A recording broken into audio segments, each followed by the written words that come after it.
Happy New Year, everyone. I don't care if you broke your New Year's resolution on day 5 of January. The only one you have to keep is to watch the spread week in and week out. Our first episode of 2023, your NFL preview for the next couple of days, and your best bets in the NBA and NCAA basketball today starts right now on the spread. Let's roll the tape.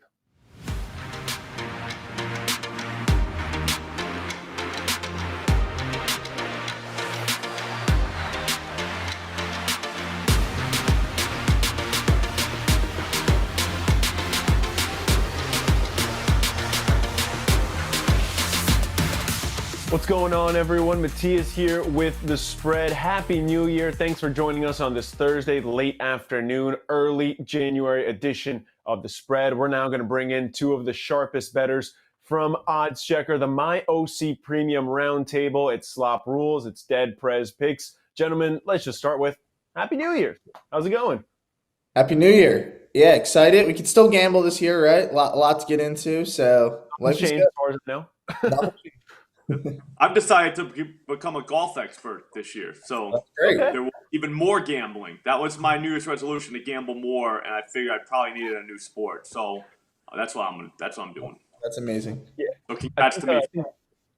I think gun to my head, if I had to guess anyone's New Year's resolution, Slav, I think it probably would have been yours, was to gamble more, find more sports to gamble on. So honestly, I applaud you. I applaud you for being brave. Thank you. I feel pretty brave for it, to be honest with you. It was a tough decision. Yeah, I'm glad you were able to pull through. I wanted to get started. Obviously, we have no Thursday night football, so we have no game to preview for tonight. But we do have a really interesting slate for this entire weekend. Obviously, we have some games on Saturday as well. A lot of teams can lock up a spot. Obviously, this is the final week of the regular season. I want to ask you if you guys are, leaning a certain way pretty early. We still have a couple of days to gamble. If you think you have a good read on a line or something. Matt, I want to start with you, but before I get your pick, I want to ask, scale of 1 to 10, how worried are you about Eagles Giants? I'll put it at a 0. Okay. All right. Okay. That's how unscared I am. It's just because it's the Giants. It's not even, the Eagles obviously not playing great the last couple weeks. I think Hurts comes back. I think they dominate the game. Here's the thing with the Giants. Even if they play their starters, it's still the Giants. I know they're in the playoffs, but nobody's actually scared of the Giants. We've established that the entire season. So I don't really care who they play unless Lawrence Taylor comes out of that tunnel. No one on the Giants, it scares me. I'm not scared of that team. Yeah, I don't. We got to put some respect on Richie. I'm Rick James. Yeah, that's a great nickname. That guy. I mean, you can't really beat that, dude. He had a good fantasy week. He helped one of my buddies win their fantasy championship last week. So I guess he's kind of cool, but other than him, no, there's no one on the team that scares me. That's fair. You have a pick for this week, or you just kind of a game you have a good read on? Yeah, I'm looking at the Cleveland-Pittsburgh game. So Pittsburgh, crazy enough, I mean, they need every single thing to go their way to make the playoffs, but it's insane that they're even in the discussion to make the playoffs. They get Cleveland at home. Yeah, I don't. Mike Tomlin, guys, never has had a losing season. He has a chance again to not. It's actually insane how good of a coach he's been. So I think they get it done at home. I don't think they get in the playoffs because they just need way too many things to go their way. But technically, they're playing for something here. So I expect them to come out here fired up for this game. Cleveland, nothing to play for at this point in the season. They're going home. It's a home game in Pittsburgh.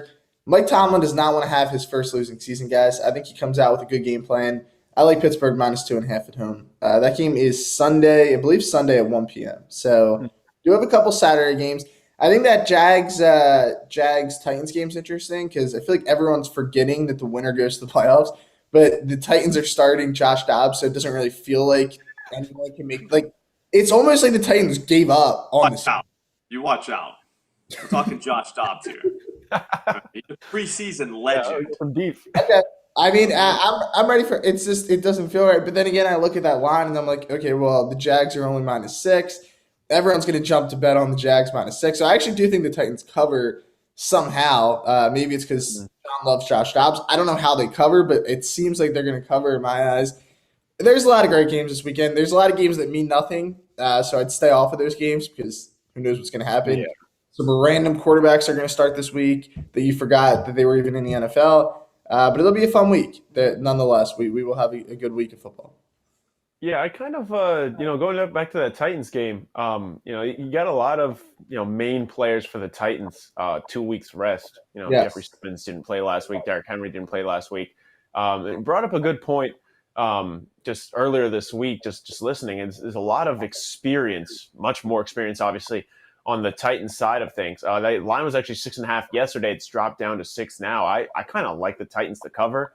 Yeah. Honestly, I don't think they're going to win. Let's be real. We all want to see Trevor Lawrence in the playoffs. Like, that would be fun. Have a young quarterback, get some good experience. But I don't know. I'm either taking the Titans +6 or I'm staying away in general. What do you think, it's Slop? All right, so I'll tell you this right now, and I don't want to alarm anybody or anything like that, but the greatest bet of all time is going to be in that Jags-Titans game.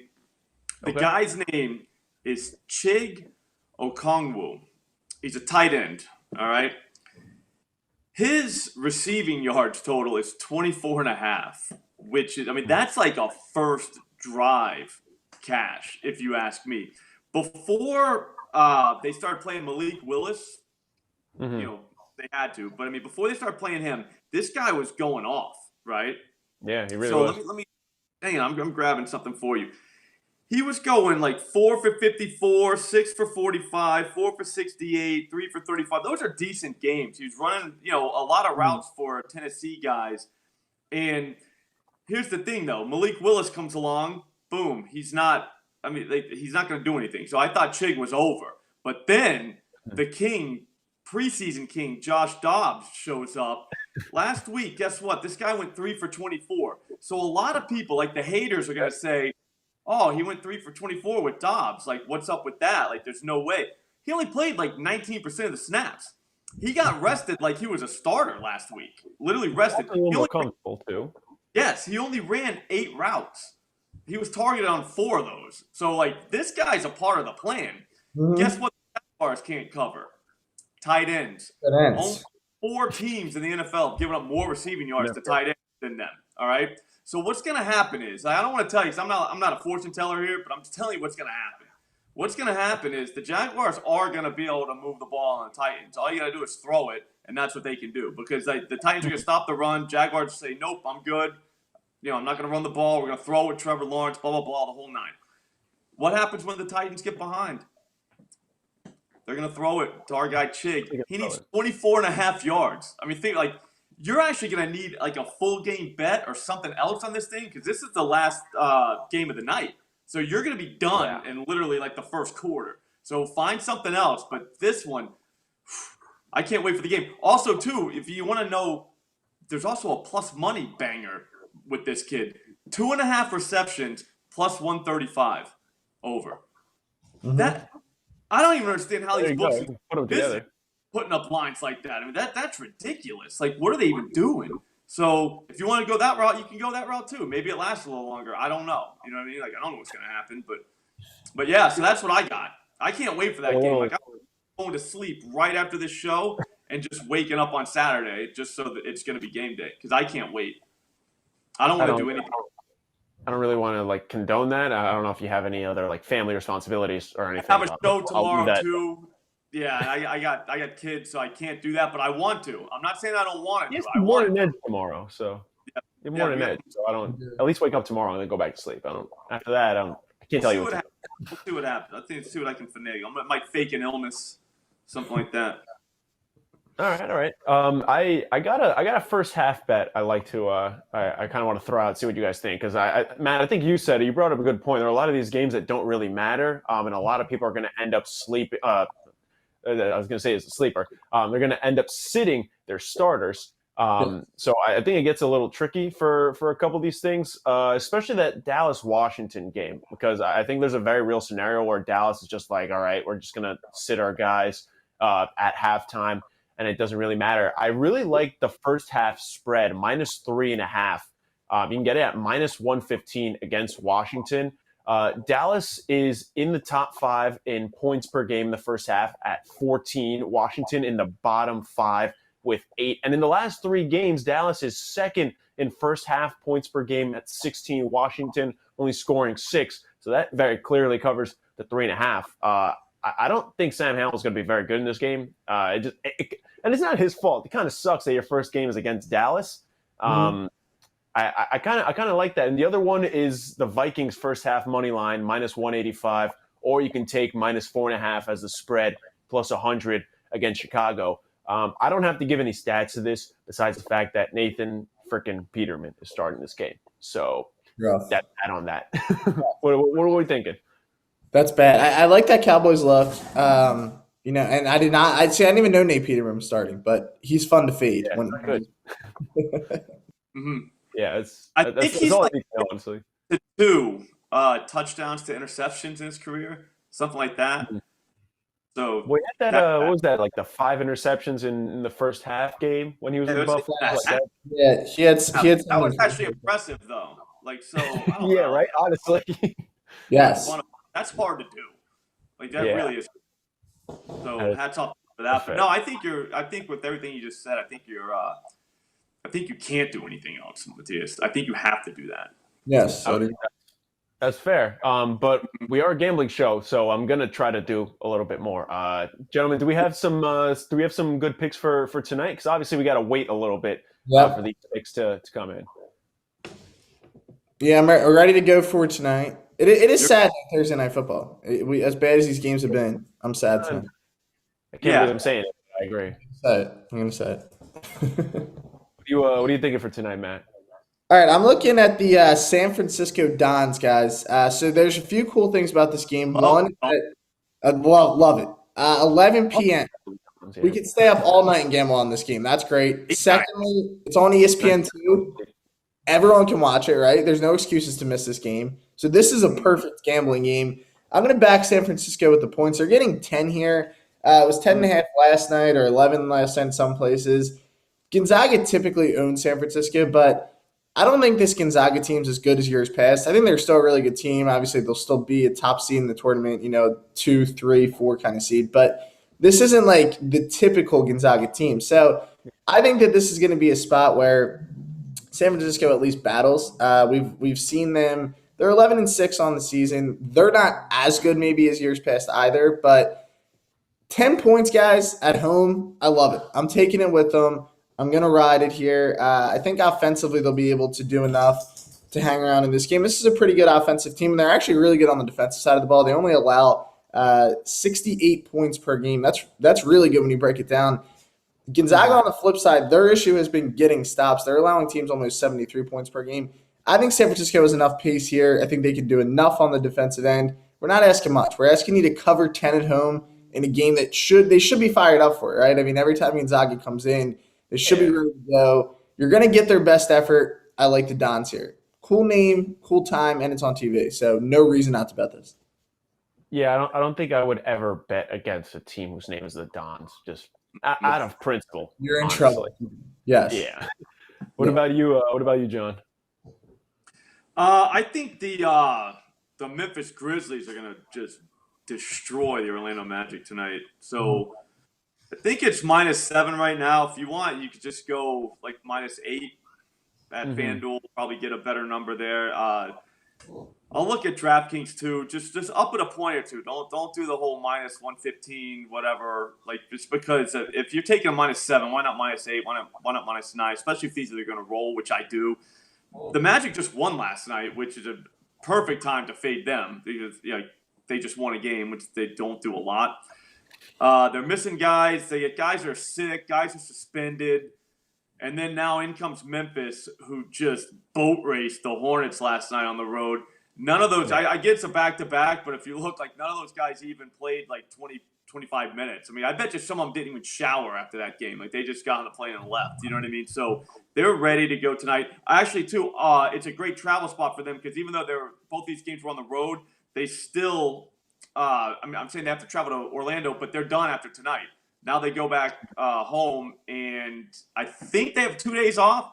So basically, it's like hey, go wax 2 teams in the East, come home. Like in their mind, that's what they're going to do. I don't think this is going to be close. So -8 feels like a gift. Okay, I'm in. I mean, two teams on coming off back-to-backs. One team is significantly better than the other. I'll take it. I'm rocking with the Celtics money line today. You can get it at -142. I consider just taking them on the spread at -3. This is a tough spot against the Mavs today. This is a nationally televised game, though. It's a 7:30 start. The Celtics have struggled. I think they're 8-8 in their last 16. Dallas is really surging, but Dallas has not been great, regardless of how good they actually have been record-wise, and that they, have been beating teams. But I mean, you need a 60-point miraculous comeback to beat the Knicks. You're not blowing out really bad teams. You're like barely squeaking by. I think they comfortably beat the Rockets, but it's not like you're beating them by 20 something. Like the Nets were waxing bad teams and beating good teams on their win streak, which ended last night. So I'm fading the Mavs a little bit. And I think the Celtics come back in a good bounce back spot here, coming off a really embarrassing loss to OKC, like maybe the most embarrassing loss in the NBA this season. Honestly, like they got like 135 hung up on them. Like that was rough. I hope maybe our like video producer or someone isn't a Celtics fan is listening to this. But yeah, it was rough. Like 130, 135 plus put on you. Like that's tough. It was actually 150. I mean, not that we have 150. I kind of just turned it off when it got to like 135, 140. I was like, all right, well, this game's over. A lot of people did. I bet you Nigel turned it off before that. Yeah, I don't know if that TV honestly survived the viewing, but I think this is a nice bounce back spot for the Celtics on the money line, or you can take them on the spread at -3. But I'm a little less confident. Any other bonus picks for tonight? Or are we all good to rock? I got nothing. That's mine. I think we gave him enough, guys. I think they'll be ready. Yeah, I think so too. Matt, John, really appreciate you guys hopping on. I will talk to you guys next week. And, you have your best bets from them in the NFL and in hoops tonight, whether it's college or the NBA. But let's give you a few more picks to hit on in the NFL. We're going to turn it over to the Huddles crew. You might recognize one of the guys, B-Matt, who's usually on the show, Ross Tucker, Pam Maldonado, and Pat Mayo with your best bets for Week 18 of the NFL. I'm Pat Mayo, joined as always by Brian Matthews, Ross Tucker, and Pam Maldonado, as we are going to go snake draft style, giving the picks for Week 18. And we went 4-2 last week, so the team was generous enough. They thought, you know what, we don't need to brag with our 4-2 record. Let's let Pat make 2 picks this week to really drag down what our record is going to be. So I'm going to start things off. Initially, I wanted to take the Chargers at -3 at Denver, because who wouldn't want to take anyone -3 against the Broncos at this point? However, we found out that Ravens and Bengals is going to be an early afternoon game, or that is a late afternoon game. If the Bengals beat the Ravens, then the Chargers legitimately have nothing to play for. Therefore, don't love the -3 so much. But the Ravens win, hammer that -3. But that's not going to be my pick. My pick is, I was thinking about the Giants at +14 against, maybe the Eagles aren't that good. But no, I'm going to stick to one of the key factors that needs to happen if Green Bay actually, or Detroit. We want to make the Sunday Nighter as fun as possible. So that means the Seahawks have to lose. And I think that we're being clouded a little bit on the Seahawks' performance from last week against the Jets, who had an anemic offense. I think Mike White might have 10 broken ribs at this point. Every time anyone sniffed near him, he threw the ball away immediately. And it actually made Seattle's defense look pretty good. Newsflash, though, they're not very good. And since Baker Mayfield took over for the Rams with Sean McVay, their offense has been competent. What they're going to be able to do is use Cam Akers, jam it down the Seahawks' throat, and give themselves a chance to win this game near the end. I have it capped as a 3-point game. The game is going off at 6.5 right now for the Seahawks, so I love the Rams at +6.5 in this matchup. Pam, that's my pick. Probably a loser. What are you going to give us for a winning pick? I'm going to close out Week 18 with more NFL totals, so I'm going to take the Texans and the Colts under 38. It's very difficult to handicap motivation in any sport, but the Texans should be motivated to not win this game, which could result in a low-scoring game.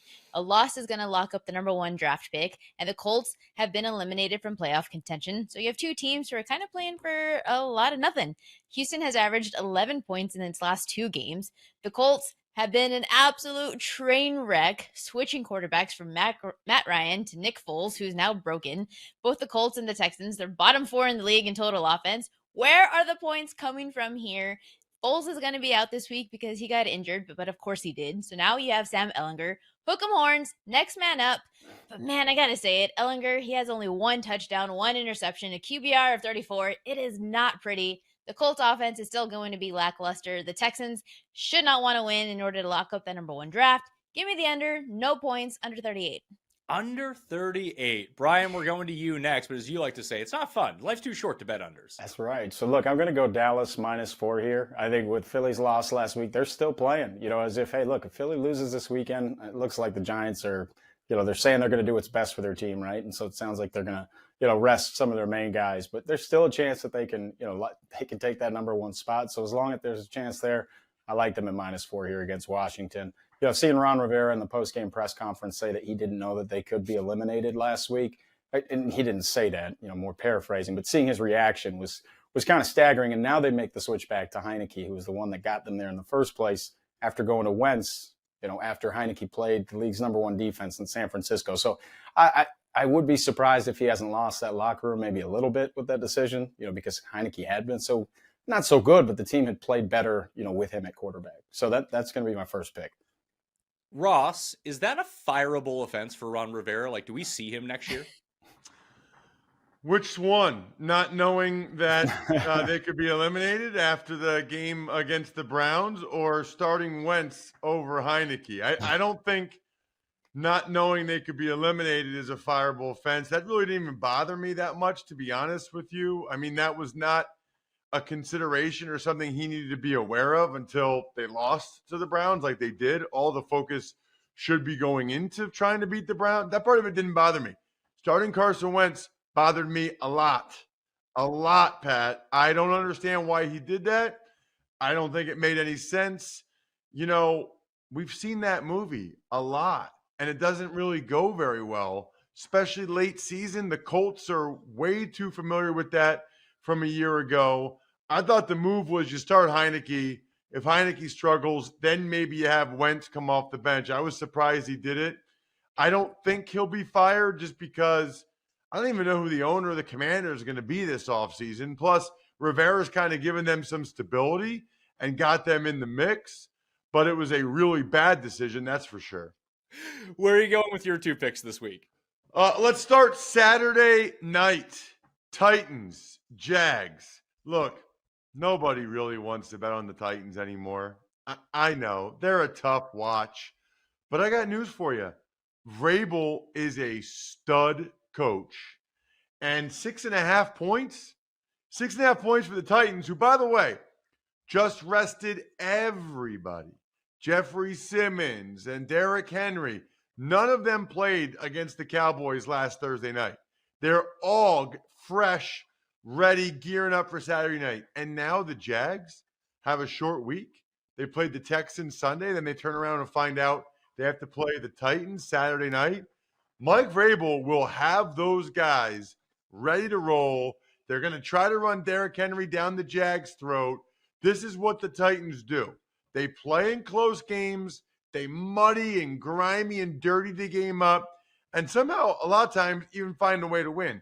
Been a while since they've actually done that. I don't think they'll actually win the game, but I do think they will keep it close and compelling and ride their fresh team against the Jaguars on Saturday. And I think, is this the first NFL game you're going to, Pam, or just NFL game you're going to? It's my first Jags game that I'm going to in Jacksonville, so I'm super excited.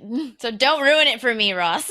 I won't. Hopefully for you, the Jags win by 3 or 4 or 5 or 6. Any more than that, that's not good for my pick. My other pick, I'm going with a former Titan. How about this? I'm all in on the Titans this week. One more thing I should mention, by the way, about the Titans and the Jags. Josh Dobbs is way better than Malik Willis. He played well against the Cowboys. Josh Dobbs, there were drops by Robert Woods, by Treylon Burks. Josh Dobbs played pretty darn well. I expect he'll play even better. Yet another reason I like the Titans plus 6.5. Their former offensive coordinator, Arthur Smith, is now the head coach in Atlanta.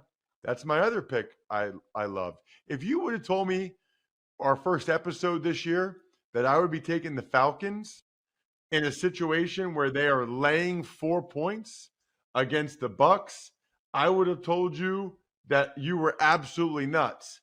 I don't believe or think anybody believes the Bucs are going to play their guys. I don't care what Todd Bowles says.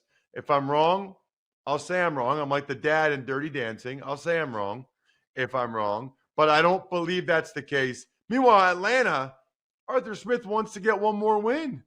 He's already surprised all of us with how many games, other than Pat Mayo, with how many games they've won this year. He wants to get one more. They're all rookies. They don't know any better. It's Drake London and Algier and Desmond Ritter. I like the Falcons to win the game. They're giving up 4. I think they win by at least 4. I want to throw this back at you for a second, because last week on this show, I brought up that would it make sense if Tennessee just signed random people and started them at quarterback rather than Malik Willis, and that's what they did. I don't know that Josh Dobbs is a random person, but your point is well taken, Pat. Yeah. Very well taken. Josh Dobbs played well, man. I was happy for him. Yeah. It's incredible. I'm with you. I mean, if you hadn't laid dibs on the Tennessee plus 6.5, I would have been there right with you. What about you, Brian? Do you like Tennessee plus 6.5 too? I actually love the pick. Look, Mike Vrabel's a great coach. Like you said, look, you've got some of your key guys rested up. Jacksonville's new to this, and Tennessee's going to come out there, play smash mouth football. They don't lose or win by too much. I don't see them getting blown out at all, especially with what's at stake here. Trevor Lawrence is going to destroy the Tennessee secondary. Let's go, Jags. I was going to say, we can like Tennessee all we want. Pam's going to be there with a voodoo doll of Mike Vrabel in his hands, and it's not going to work out well for us. Brian, who is your second pick? All right, so I'm finally doing the unthinkable. I'm going to fade the Browns here. I've tried to get it right twice this year, and I've got it wrong with my team. So I'm going to go the opposite. I'm going to go Steelers minus 2.5 here. Look, I think the Browns, shockingly, made it a close game last week with Carson Wentz throwing vertical passes straight to the defense. And look, Pittsburgh on defense, they always play the Browns tough. I just think this is a game where, hey, we're eliminated. I think they're going to come in hungry. They've been, playing a little bit better. We saw what they looked like last week. Najee Harris looked a lot better. The Browns have a very difficult time stopping the run. And I expect that to be the case here. So I'll go Pittsburgh minus 2.5 to close out the year and see if I can get right by jumping on the other side. So Dallas and Pittsburgh as favorites for Brian. Pam, you went under in Colts Texans as your first pick. What are you doing with your second pick? Under again, 38.5, but this time between the Jets and the Dolphins. Now, the Jets have already been eliminated from the playoffs, and the Dolphins don't have Tua Tagovailoa, but they still have a shot at the postseason here if they win, and plus the Patriots loss. The Jets still have a good defense, and I feel like the Jets fans just really were hoping that Mike White would be this new quarterback that's going to take them into the postseason and be great things. But there was a really low bar set when you had Zach Wilson as quarterback. And we saw it come to fruition. It could be all of the injuries that Mike White has, but he had 0 touchdown passes. He threw 2 interceptions. The Miami team, because they still have playoff hopes, they're playing at home, where traditionally they are a better defensive team when playing in their home stadium. Their secondary is absolutely vulnerable, but I am not at all concerned with the offense because without Tua, you are instead playing Skylar Thompson, Teddy Bridgewater, who are serviceable backup quarterbacks, but between the two, they had thrown 2 interceptions last week against what's still a really good Jets defense. So I'm not impressed with the Jets offense. Neither of these offenses are going to be lighting up the scoreboard. The focus here is going to be on the defense for the Dolphins. They need the win, absolutely. So I'll take the under on 38.5. I mean, we may get some Mike Glennon in this game, who the Dolphins just signed, if Skylar Thompson does not really come out on hot. The one thing about these unders is you got 4 really crappy quarterbacks. Don't forget that they can throw pick sixes too. Yeah, and if they do, look at the live line and bet the under because that total's going to skyrocket if that does happen. I like that. So my final pick for Week 18.